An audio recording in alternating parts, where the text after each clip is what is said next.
Bonjour à tous, vous allez bien? Oui? C'est un honneur ce matin. Ça fait un moment que j'ai un message sur mon cœur et ben là ce matin, je vais pouvoir vous le délivrer.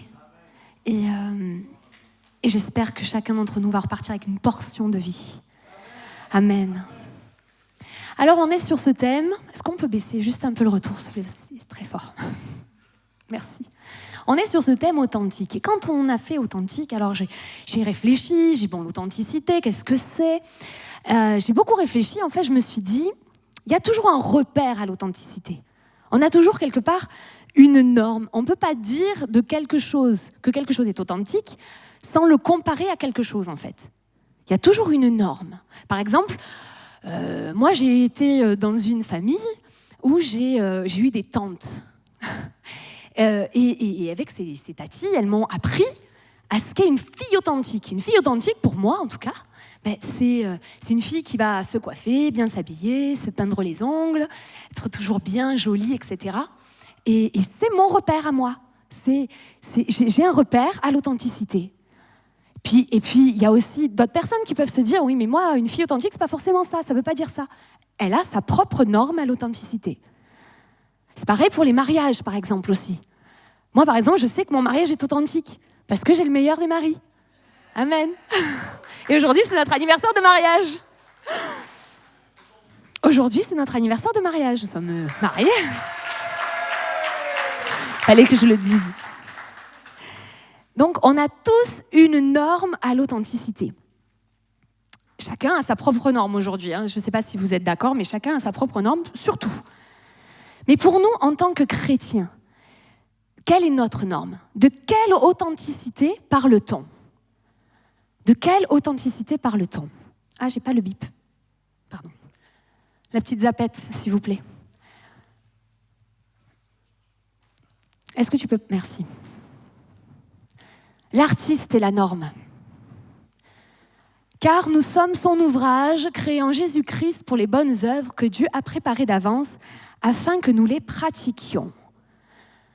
Car nous sommes son ouvrage, créé en Jésus-Christ, merci, pour les bonnes œuvres que Dieu a préparées d'avance afin que nous les pratiquions. Nous sommes son œuvre. Le mot œuvre, ouvrage, c'est le mot poéma. Nous sommes son poème. Nous sommes son chef-d'œuvre. Et alors que nous sommes son chef-d'œuvre, nous sommes créés en Jésus. Et Jésus est la norme. C'est en Jésus que nous sommes créés pour les bonnes œuvres afin que nous les pratiquions. On va revenir à la fin, mais pratiquions, ce n'est pas tout à fait la bonne traduction. En réalité, pratiquions, c'est que nous marchions en elle. Que nous marchions en elle. Gardez ça à l'esprit tout au long de la prédication. Donc, comment devenir une personne authentique en Christ? Une personne qui exprime... Pardon. Je crois que tu vas changer, Cathy. Merci. Je suis allée en arrière. Tu peux avancer, s'il te plaît? Voilà. Comment devenir une personne authentique en Christ? Une personne qui exprime Jésus dans sa personne même.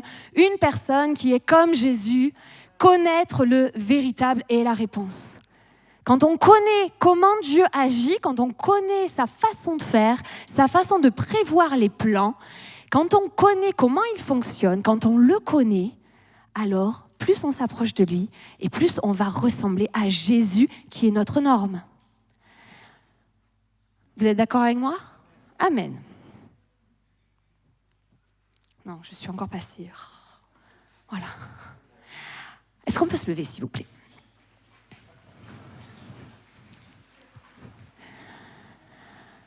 Alors du coup, on va parler d'un homme qui va nous donner tout le modèle du plan de Dieu, en fait, qu'il a prévu pour que nous devenions qui nous devions être. L'Éternel dit à Abraham, c'est dans la Genèse 12, « Va-t'en, quitte ton pays, ta patrie et ta famille, et va dans le pays que je te montrerai. Je ferai de toi une grande nation, je te bénirai, je rendrai ton nom grand, et tu seras une source de bénédiction. Je bénirai ceux qui te béniront, et je maudirai ceux qui te maudiront, et toutes les familles de la terre seront bénies en toi. » Abraham partit conformément à la parole de l'Éternel, et Lot partit avec lui. Abraham était âgé de 75 ans lorsqu'il quitta Charan. Il prit sa femme, Sarai, et Lot, le fils de son frère.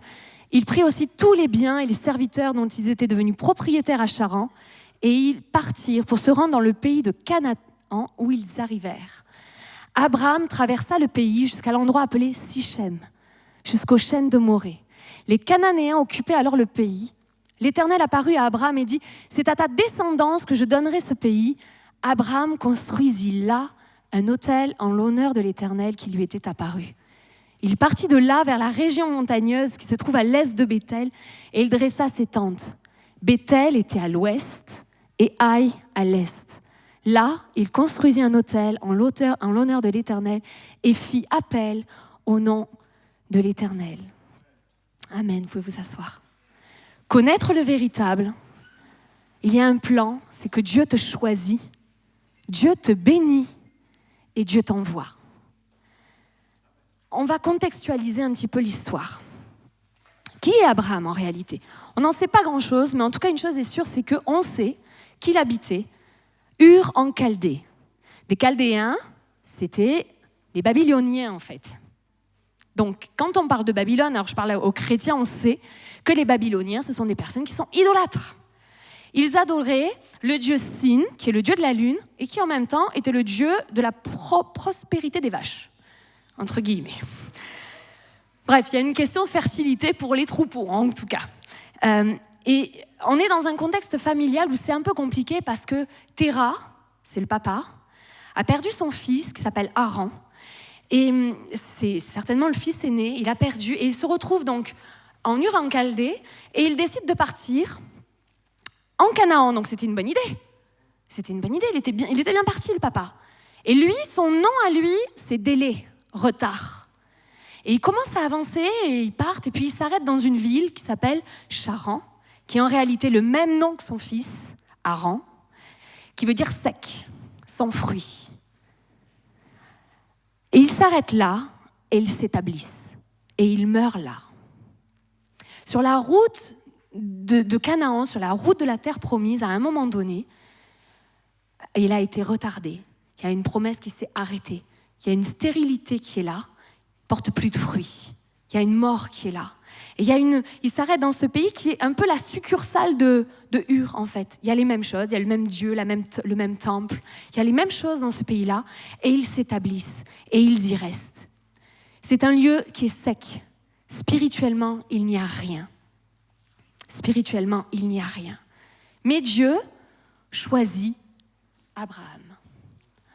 J'aime énormément cette image, c'est le désert de Negev, en Israël. Espérant contre toute espérance, Abraham a cru et est ainsi devenu le père d'un grand nombre de nations, conformément à ce qu'il avait été dit, telle sera ta descendance. Dieu le choisit là où il est.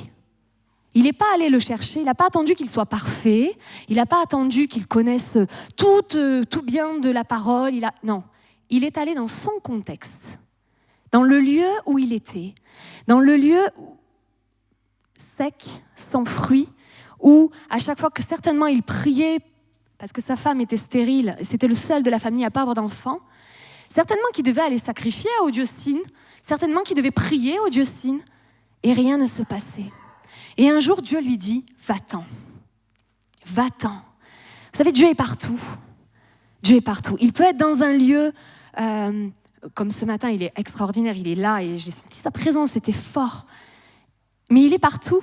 Tu peux être dans un lieu aride, sec, et tu as l'impression de ne pas porter de fruits, mais Dieu t'appelle là où tu es, dans le lieu où tu es, dans la circonstance que tu es, avec la famille que tu as, avec les problématiques que tu as. Dieu t'appelle et Dieu te choisit. Alors vous savez, c'est pas facile pour lui. Moi, quand je lis ça, je dis waouh, va-t'en de ton pays, ouais, le défi. Je me dis, je veux y aller, c'est une super opportunité, Dieu est avec moi. Mais en réalité, c'était très difficile. Il faisait partie d'un clan familial. Il faisait partie d'une façon de penser à lui, dans la famille. Et on ne partait pas comme ça. Ça ne se faisait pas. Il n'y en a pas d'ailleurs qui sont partis comme ça, qui ont quitté la famille, qui ont quitté le pays, qui ont tout quitté. Il n'y en avait pas. Parce qu'en réalité, le clan, c'est quoi ? C'est l'identité. C'est l'héritage. En partant, il quittait tout, y compris qui il était. Y compris qui il était. Mais Dieu lui dit, vas-y. Et c'est pas facile de quitter le repère. C'est pas facile de quitter une mentalité, une façon de penser. C'est pas facile de quitter, mais il faut du courage. Quand Dieu parle, il faut du courage pour se lever et obéir. Et Dieu lui dit en réalité, coupe tout avec l'idolâtrie. Coupe tout avec ce qui t'empêche de m'entendre. Coupe tout avec ce qui m'éloigne de toi ou ce qui t'éloigne de moi. Il lui dit, coupe tout avec l'idolâtrie, sois manouche et une relation avec moi. Parce qu'en réalité, c'est ça. Il lui a demandé de partir loin et de pas... il ne savait pas où il allait. Il ne savait pas où il allait. Manouche, c'est parce qu'on marie Manouche. C'est pour ça que j'ai... Alors à quoi Abraham, comment il a fait? Parce que moi je me dis, il adorait un Dieu dans sa famille. Comment il a fait pour reconnaître un petit peu que c'était le véritable qui lui parlait, le Dieu véritable? Vous savez, l'idole, elle ne parle pas, elle ne répond pas, elle n'exauce rien, elle ne fait pas de promesses, elle ne peut pas accomplir de promesses. L'éternel Dieu, lui, il parle, et il apparaît même. Il lui dit, il répond. Il lui donne, alors que l'idole demande « Donne-moi, donne-moi, sacrifie, sacrifie ». Dieu dit « Moi, je te donne. Tu n'as pas besoin de sacrifier, c'est moi qui te donne. » Et Abraham a cru. Il a cru, tout simplement, à ce que Dieu lui a dit. Il a cru, il a entendu, il a compris la parole, et il a dit « C'est une super opportunité, je veux croire dans ce Dieu-là. » Je veux croire dans ce Dieu qui me fait sortir de ma zone de confort, qui me fait sortir de mon lieu sec, qui me fait sortir de ce lieu sans fruit pour aller et que je devienne et que je puisse porter du fruit. Connaître le véritable, c'est croire et avoir confiance dans ce qu'il me dit. Alors qu'est-ce qu'il faut quitter en réalité là pour nous? Qu'est-ce qu'il faut quitter? Vous savez, quitter, le mot va-t'en, c'est l'erléra, ça vous parle? Ça parle à notre couple pastoral. L'erléra, ça veut dire change de manière de vivre. Change ta mentalité. Change aussi, déménage. Peut-être que Dieu te dit de déménager ce matin. Il te dit, va au loin, pars, sors, va-t'en, quitte. Tes mauvaises habitudes peut-être, un péché qui est là, qui te tient lié. Il y a peut-être quelque chose aussi. Le péché, vous savez, c'est manquer le but. Même dans l'inaction, on peut être dans le péché. Quand Dieu nous parle et qu'on n'agit pas et qu'on n'obéit pas, on peut être dans le péché. Le mensonge, peut-être ce matin, la critique, vous savez, c'est un péché qui vient et qui tue les relations, et qui tue les relations dans l'Église. Les mensonges, le vol. Alors on parle de grands péchés, mais les petites choses, la colère, elle est là pour nous tuer et nous faire manquer le but. Quelles sont tes idoles aussi? Peut-être que tu as quelque chose qui te tient lié. Ça peut être, tu t'en rends même pas compte. Vous savez, l'idole, c'est pas quelqu'un qui vient, waouh, mets-toi au-dessus de moi. Non, elle a la voix qui porte aussi haut que la voix de Dieu. Une idole, ça peut être le travail, ça peut être ton couple, ça peut être ton ministère, ça peut être un mentor, ça peut être une église, ça peut être un pasteur aussi, possible. Ça peut devenir une idole. Quand la voix de l'idole a le même poids que la voix de Dieu, alors c'est une idole. Et peut-être ce matin, le Seigneur est en train de te parler, de te dire, tu vois ça dans ta vie, ben c'est une idole. C'est quelque chose qui prend ma place. C'est quelque chose qui parle et tu négocies parce qu'elle a autant de poids que quand moi je te parle. La foi et l'obéissance sont indissociables, quelles que soient les circonstances. Et quelquefois, on a des fausses croyances, vous savez. On avance dans la vie, on a des fausses croyances. Et on se dit, on va marquer, oh oui, je continue comme ça, mais Dieu te dit non, maintenant, ce matin, choisis-moi. Dieu te dit ce matin, choisis-moi. Il lui a dit aussi une autre chose qui est très intéressante, et on va s'y attarder quelques minutes, c'est Dieu te bénit. Waouh! Dieu te bénit. Il y a 7 bénédictions. Est-ce que vous les avez comptées, les bénédictions? Je vais vous les dire. Je ferai de toi une grande nation. je te bénirai, je rendrai ton nom grand. C'est les 3 premiers qui sont personnels pour Abraham et pour ses descendants.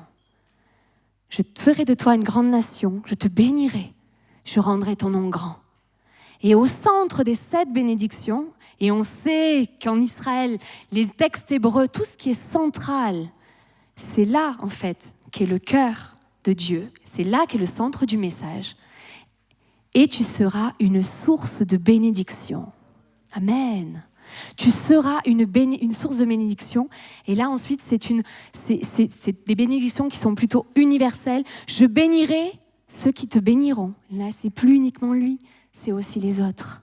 Je maudirai ceux qui te maudiront. Et toutes les familles de la terre seront bénies en toi. Alors, mon premier point ce matin, c'est avoir la mentalité de quelqu'un de béni. Est-ce que vous voyez ce que je veux dire? Avoir la mentalité de quelqu'un de béni. Qu'est-ce que c'est? Vous êtes tous fils de Dieu par la foi en Jésus-Christ. En effet, vous tous qui avez été baptisés en Christ, vous êtes revêtus de Christ. Il n'y a plus ni juif, ni non-juif. Il n'y a plus ni esclave, ni libre. Il n'y a plus ni homme, ni femme, car vous êtes tous en un en Jésus-Christ. Si vous appartenez à Christ, vous êtes donc la descendance d'Abraham. Qui est descendant d'Abraham ici? Amen. Et vous êtes héritiers de la promesse et des bénédictions qui ont été faites à Abraham ce matin. Est-ce que quelqu'un peut dire oui? Est-ce qu'on peut dire amen? Oui. Nous sommes enfants d'Abraham, nous sommes héritiers conformément à la promesse. Alors c'est quoi exactement avoir une mentalité de quelqu'un de béni? Je parlais ce matin avec Marc Maggio et il me disait des fois c'est compliqué. J'entends mais Dieu est là et je veux regarder que je sais qu'il est là, je sais qu'il bénit. Avoir la mentalité de quelqu'un de béni, c'est s'attendre à la bénédiction. Est-ce que tu vois comment Dieu te bénit? Des fois, on ne se rend pas compte, on prie. Je ne sais pas si ça vous arrive, mais des fois, moi je prie, je dis oui Seigneur, je veux ça, et puis il ne donne pas. Il ne donne pas, il n'ouvre pas la porte, alors on râle. Mais en vrai, on est béni de ne pas l'avoir, cette porte ouverte. Parce que Dieu est en train d'agir.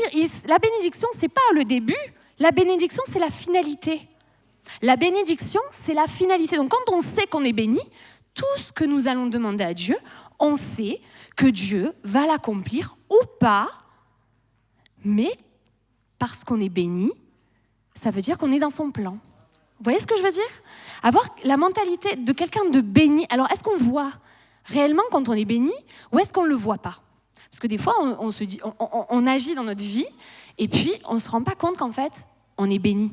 On est béni tous les jours. On est béni parce qu'on respire. On est béni parce que Dieu nous a donné un travail. On est béni parce que Dieu nous a donné une famille. Il y a des gens qui n'ont pas de famille. On est béni parce qu'on a pu avoir une augmentation. Et des fois, on prie pour avoir un petit ami parce qu'on est célibataire. Alors, on prie et on dit, moi, je veux telle personne, et puis ça se fait pas. Mais merci, Jésus, tu es béni. Tu es béni.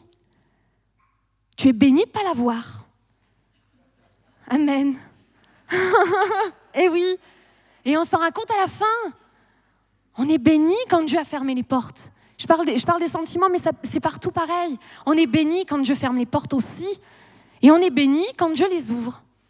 Parce qu'on est des enfants d'Abraham. Donc quand on part du principe qu'on est béni, alors on est béni. Amen. Ça, c'est la mentalité de quelqu'un de béni. Vous savez, la bénédiction, c'est pas ce que Dieu donne. Hein. La bénédiction, c'est Dieu lui-même. La bénédiction, c'est de savoir qu'on est avec Dieu, que c'est lui qui règne et que c'est lui qui marche devant nous et que je suis bénie parce que je suis en lui. Donc forcément, il ne peut pas m'arriver autre que ce qu'il a décidé. Amen. Alors recherchons ce matin le Dieu de la bénédiction et pas la bénédiction de Dieu. Amen.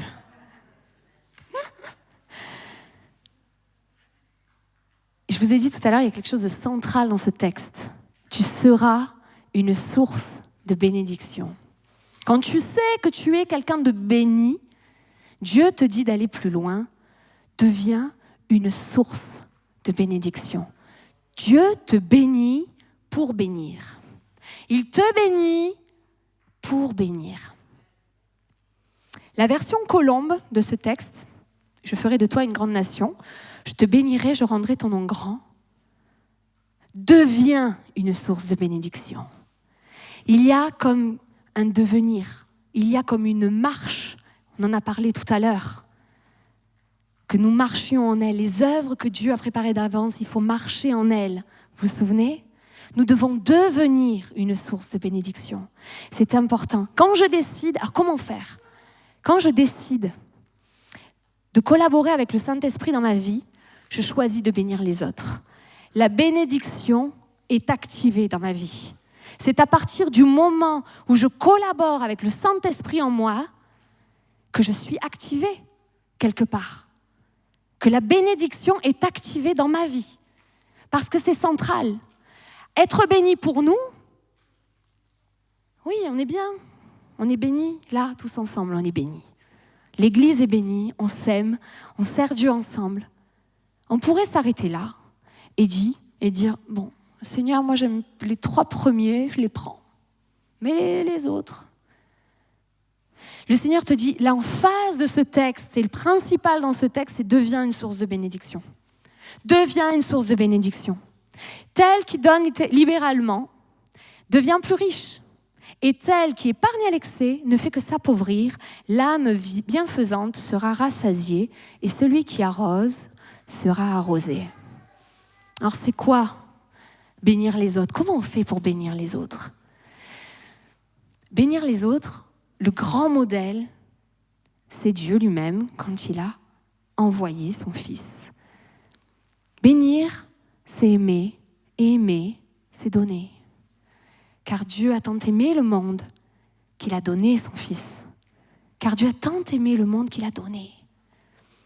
Et ce matin, vraiment, ça m'a percuté. Vous savez, on parle de Zoé beaucoup, mais Zoé, c'est pas qu'une œuvre où on donne à manger. Les gens sont bénis. Vous savez pourquoi ils sont bénis ? Parce qu'on les aime. La différence entre une œuvre classique, il y en a plein, il y a des tas d'associations qui font des tas de belles choses et sont extraordinaires. La grosse différence est dans l'amour que l'on porte aux gens. Au-delà de la nourriture qu'on distribue, au-delà du vêtement qu'on donne, il y a de l'amour qui est donné. Alors oui, on pourvoit à tous ces besoins physiologiques, bien évidemment, mais les personnes repartent toujours avec un encouragement, quel que soit le domaine, que ce soit au panier de Zoé, ils repartent avec un encouragement, quelquefois même avec des prières. Ils repartent bénis, ils reviennent. Que ce soit à la friperie aussi, pareil. Au relooking, ils repartent avec une identité qui revient, qui renaît, une estime de soi qui revient. C'est ça, bénir les autres. Alors, il n'y a pas que Zoé, il y a l'Église ici. Vous savez, tout ce qu'on fait, aimer, c'est donner. Quand on donne de l'argent, c'est pas pour dire, alors on parle de dîme, tout de suite, oulala, la dîme, moi, je ne veux pas trop donner d'argent. Ici, c'est le lieu, c'est un hôpital pour les perdus. C'est un hôpital pour les perdus. Alors, dans cet hôpital, on veut pas que dans un hôpital, vous aimez quoi ? Que ça soit propre. Que tout soit, on va dire, que ce soit agréable, que le personnel soit agréable. Vous avez envie que ce soit stérile, quelque part aussi, pour ne pas attraper de maladies. Vous avez envie que les soins que l'on vous prodigue soient des soins qui soient adaptés. L'Église, c'est ça. Tout ce qu'on donne, que ce soit notre temps, que ce soit notre argent, que ce soit notre énergie, tout ce que l'on donne dans l'Église, c'est pas pour nous. C'est pour tous ceux qui viennent de dehors et qui ont besoin d'un refuge, qui ont besoin de soins, qui ont besoin d'amour. C'est ça, bénir. C'est ça, être source de bénédiction.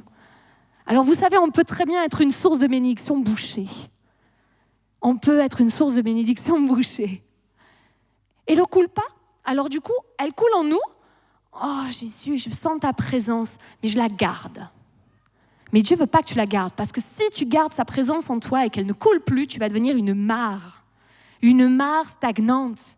Et une mare, il vient des mauvaises bêtes, il vient des crapauds, enfin des tas de choses pas belles, dans une mare. Et Dieu ne veut pas que tu deviennes une mare stagnante. Il veut que tu portes du fruit. Il veut que tu sois une source. Ce matin, ne reste pas dans le lieu sec, mais sois une source. Nous devons être une source. Mais pourquoi est-ce qu'on a besoin d'être une source ? Pourquoi est-ce que Dieu, tu veux que je devienne un canal de bénédiction ? Pourquoi est-ce que tu veux que je sorte de ma zone de confort ? Mais Dieu t'envoie. Il t'envoie au dehors. Il t'envoie loin. Parce qu'il a une grande mission. Il a une grande mission. Et Dieu t'envoie. Il a une grande mission pour toi qu'il a choisi personnellement. Il a une grande mission pour toi qu'il bénit personnellement et qu'il veut envoyer. Abraham parcourut le pays jusqu'au lieu nommé Sichem, aux chênes de Morée. Les Cananéens étaient alors dans le pays. L'Éternel apparut à Abraham et dit : « Je donnerai ce pays à ta postérité. » Et Abraham bâtit là un autel. Waouh! Il bâtit là un autel à l'Éternel qui lui était apparu. Il se transporta de là vers la montagne à l'orient de Béthel et il dressa ses tentes, ayant Béthel à l'occident et Haï à l'orient. Il bâtit encore là un autel à l'Éternel et l'invoqua le nom de l'Éternel. Alors ce texte est un peu compliqué, je trouve, parce qu'on se dit, bon, alors, ok, pourquoi tu restes sur ça ? Et c'est mon dernier point, et on va y rester sur ce point. Vous savez, dans la parole de Dieu, dans la Bible, il y a des lieux. Et il y a des lieux qui reviennent. Et des lieux où Dieu agit particulièrement. Et dans ces lieux-là, il y a des choses qui se passent et ça se reproduit. L'Ancien Testament, c'est l'ombre des choses à venir. Et on va étudier vraiment un petit peu ce texte pour comprendre où on va en fait. Abraham, l'Éternel apparaît à Abraham à Sichem et il lui donne le pays. Et là, Abraham construit un autel. C'est un autel du souvenir. À quoi ça sert un autel à l'époque ? Il n'y avait pas les écrits, il n'y avait pas tout ça. Donc pour qu'on se souvienne et pour que les descendants se souviennent, alors ils mettaient des pierres. Et ils créaient un autel pour se souvenir. Et là, alors qu'il est à Sichem, il y a cette promesse d'acquérir ce pays, il bâtit un autel. Quelques années plus tard, Josué passe par le Jourdain, il s'arrête à Gilgal et construit un autel à partir des 12 pierres qui sont dans le Jourdain, et ça annonce la conquête du pays. Quelques années plus tard, Jésus vient et il se retrouve à Sichem. Sichem, il a rencontré la Samaritaine. La Samaritaine, c'était un pays où les Samaritains n'étaient pas très aimés. Donc, ce n'était pas vraiment une juive. Elle n'avait pas le droit d'avoir accès à la promesse. Mais là, Jésus lui dit : « J'ai de l'eau pour toi. » Et elle est allée évangéliser son village. Elle est envoyée dans son village. Et c'est comme ça. Alors Abraham à Sichem, il a cette promesse de conquête de pays.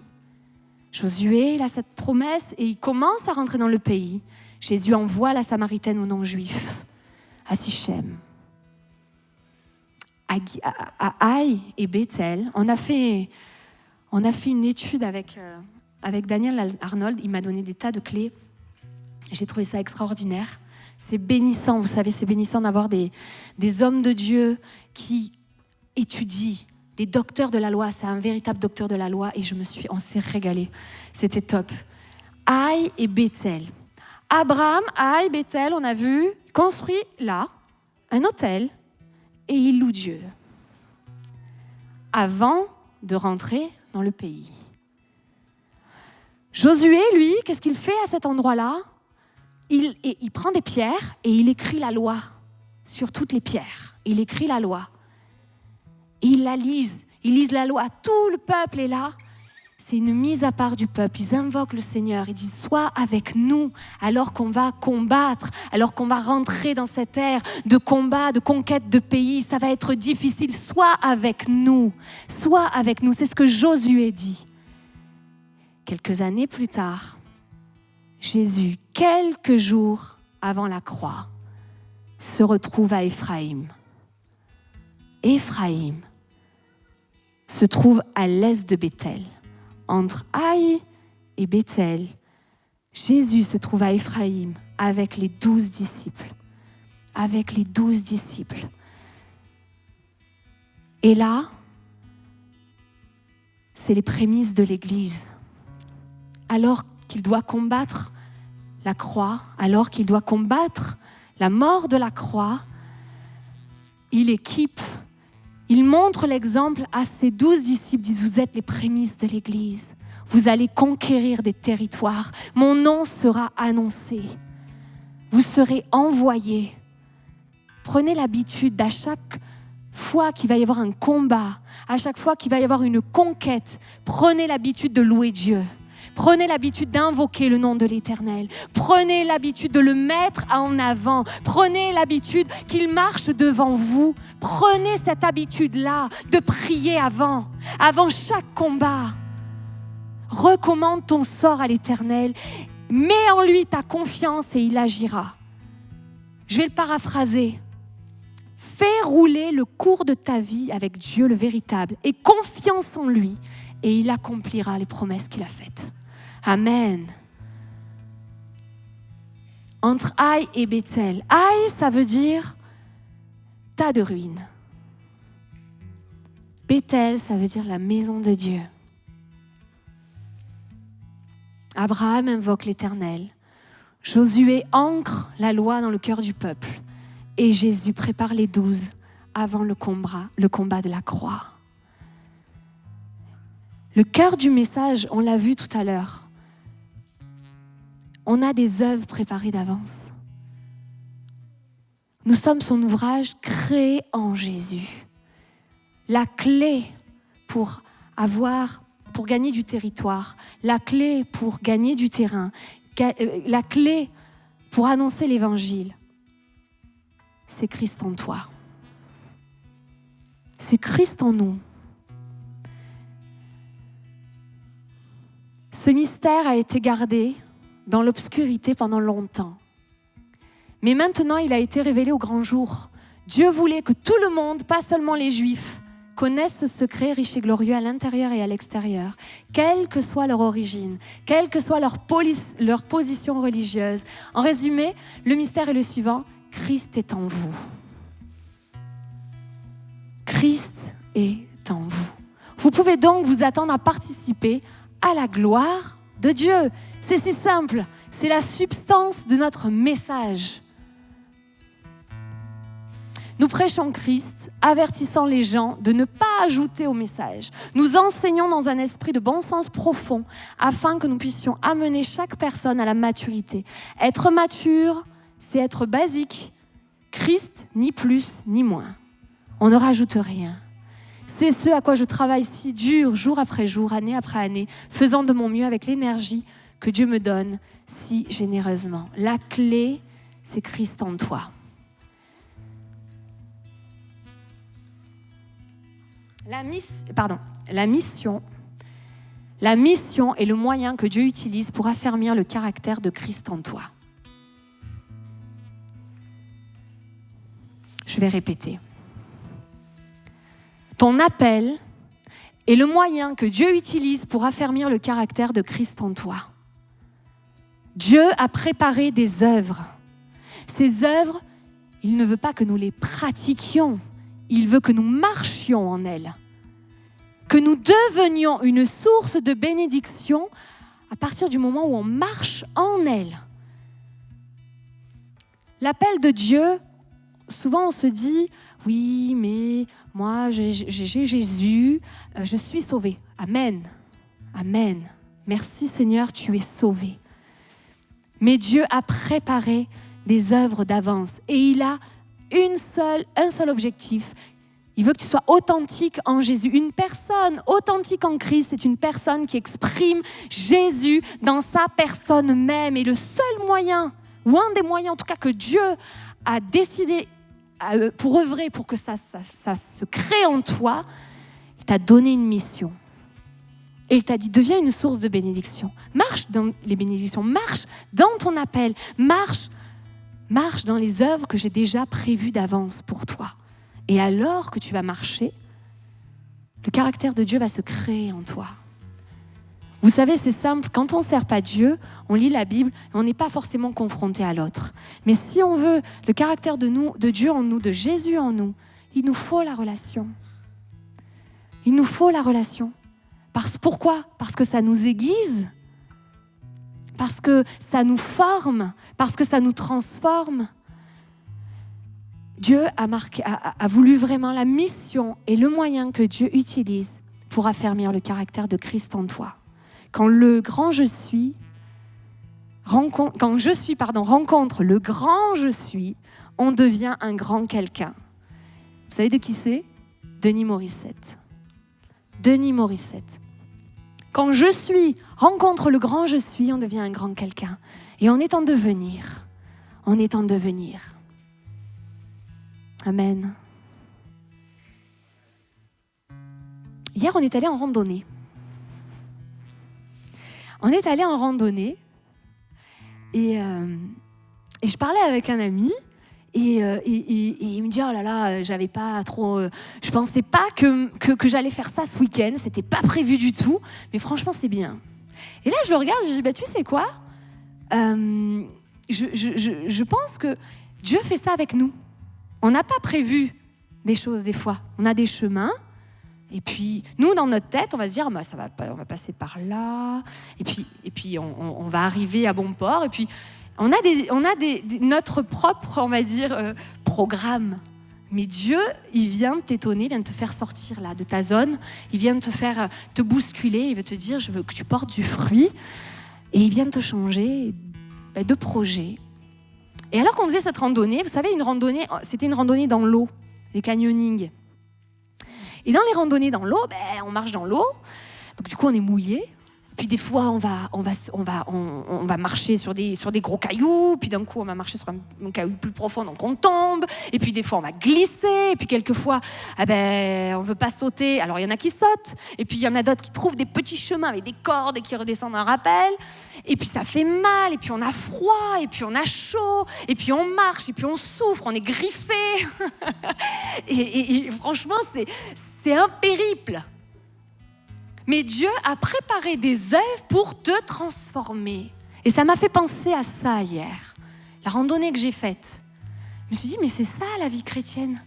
En réalité, pour que je devienne qui je dois devenir en Christ, il faut que je passe par des moments, ça va glisser. D'autres moments où je vais me faire mal. Et puis ça va me faire mal, alors je vais saigner. Puis d'autres moments, j'ai des courbatures, j'ai mal. Et puis d'autres moments, ouais, c'est trop bien et tout, je veux recommencer. Bon, ça, c'est au début. C'est ça, la vie chrétienne. C'est ça, les œuvres que Dieu a préparées d'avance. Mais il faut que nous y marchions. Il faut que nous y marchions. Rester chez nous, c'est bien. Il y a des super cultes à la télé.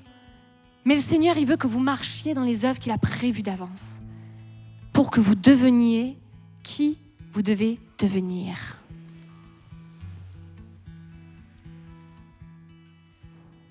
Entre Aï et Bethel, il s'est passé quelque chose d'extraordinaire. Entre Aï et Bethel, à Éphraïm, à l'est de Bethel, Jésus est en train d'accomplir la loi. Il est au début. Et il se tient entre le tas de ruines et la maison de Dieu. Et il ouvre la porte pour t'envoyer. Il est le chemin entre qui tu étais et qui tu deviens. Est-ce qu'on peut fermer les yeux, s'il vous plaît? Dieu est en train de te sortir de ton pays sans fruits, stérile. Et il t'amène dans le fruit de la double fertilité, de la double récompense. On est devant Jésus là ce matin. Et Dieu se tient, Jésus s'est tenu entre Haï et Bethel, entre le tas de ruines et la maison de Dieu, entre tes échecs, ton passé et la présence de Dieu. Il est l'intermédiaire entre ta vie passée, ta vie ruinée sans Dieu et ta destinée en lui. Il est l'intermédiaire entre ton péché, ta vie sans fruit et ton futur abondant en Dieu. Il est l'intermédiaire entre qui tu es et qui tu deviens.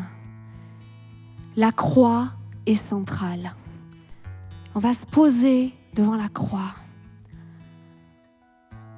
On va se poser devant la croix. Seigneur Jésus, on se pose devant toi. Parle-nous, parle à nos cœurs. Peut-être ce matin, tu ne connais pas Dieu. Tu n'en as jamais entendu parler ou c'est un concept un peu lointain. Le Seigneur te dit, je te choisis.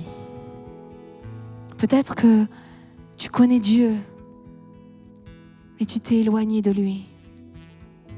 Les habitudes, ton travail, ta conception de qui il est même, t'a éloigné du véritable. Peut-être que tu connais Dieu depuis longtemps et tu te dis, mais est-ce que je suis vraiment appelée? Est-ce que c'est sûr que ce message est pour moi? Le Seigneur te dit, je te choisis. Et ce matin, vraiment, on se place devant Dieu. Dieu te choisit.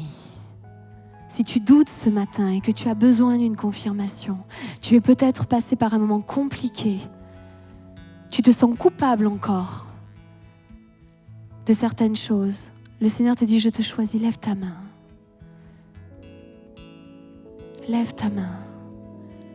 Tu as peut-être des idoles dans ton cœur, des choses qui prennent, et le Seigneur est en train de te parler, des choses qui prennent la place de Dieu dans ta vie, dont la voix est aussi audible que si c'était celle de Dieu. Le Seigneur te dit, s'il te plaît, ne te tourne pas vers ceux qui ne peuvent rien pour toi. Je peux tout, repens-toi, tourne-toi vers Dieu ce matin. Tourne-toi vers Dieu ce matin. Dieu te bénit. Dieu te bénit. Accepte que tu es une personne bénie. Déclare que tu es une personne bénie et que tu marches dans la bénédiction de Dieu. Tu es béni, tu es fille, fils d'Abraham ce matin, tu es béni. Réalise que le grand Dieu t'a béni pour que tu deviennes une source de bénédiction. Alors ce matin, Dieu t'appelle à te lever parce qu'il a décidé de t'envoyer. À tous ceux qui veulent vraiment se réengager avec Dieu et dire, oui, je crois que tu me bénis et je crois que tu m'envoies. Alors lève-toi à ta place. Lève-toi à ta place. Dieu t'envoie. Dieu t'envoie conquérir des territoires. Dieu t'envoie conquérir des nations. Dieu t'envoie conquérir des personnes qui t'entourent, ta famille, tes amis, les personnes autour de toi dans ton travail. Dieu t'a choisi. Dieu te bénit pour que tu sois envoyé, pour gagner du terrain, pour que son nom et sa personne soient reflétés dans ce monde, qu'il puisse briller par toi, qu'il puisse briller en toi. Il a besoin de toi ce matin. Ne dis pas je suis trop âgé, ne dis pas je suis trop jeune, ne dis pas Dieu t'appelle, Dieu t'appelle, Dieu t'appelle. Amen. Seigneur Jésus, nous sommes tous devant toi et nous avons besoin de toi. Nous acceptons que tu es notre Dieu. Nous te regardons à toi, nous regardons à toi. Tu es celui qui nous a choisis. Tu es celui qui nous bénit. Et ce matin, on veut répondre à l'appel. Envoie-nous, Seigneur. Nous voulons refléter Christ. Nous voulons marcher dans les œuvres que tu as préparées d'avance pour nous. Nous voulons devenir qui tu veux que nous devenions, non pas pour briller nous-mêmes, mais pour que ton nom soit élevé, que ton nom soit glorifié, que tu sois honoré dans les nations. Amen. Amen. Merci Jésus.